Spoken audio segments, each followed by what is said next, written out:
Ano ang proseso ng pag-transfer ng ownership ng lote na naka-tax declaration lamang? Number 1, kumuha ng Certificate of Authorizing Registration from BIR.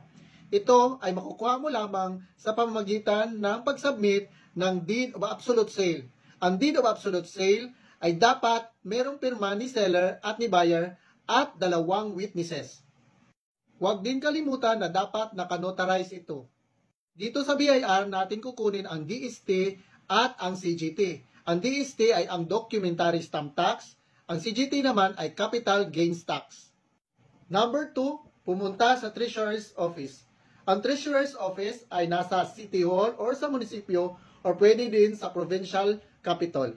Dito mo isasubmit ang Certificate of Authorizing Registration o ang CAR na galing sa BIR at kailangan mo rin magbayad ng transfer tax fee.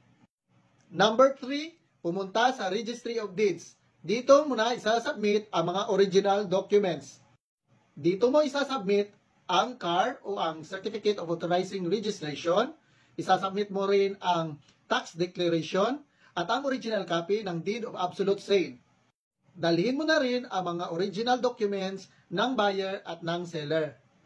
Kakailanganin mo din mag-submit ng DAR certificate kung ang lupa na iyong binili ay agricultural land. Number 4, pumunta sa Assessor's Office. Dito na po natin papalitan ang pangalan na nakalagay sa tax declaration. Kailangan po na-register sa iyong pangalan ang property na nalipat galing sa seller. Ito ay importante para masigurado mo na kung magkaaberya man sa hinaharap ay nakapangalan sa iyo ang tax declaration ng property na ito.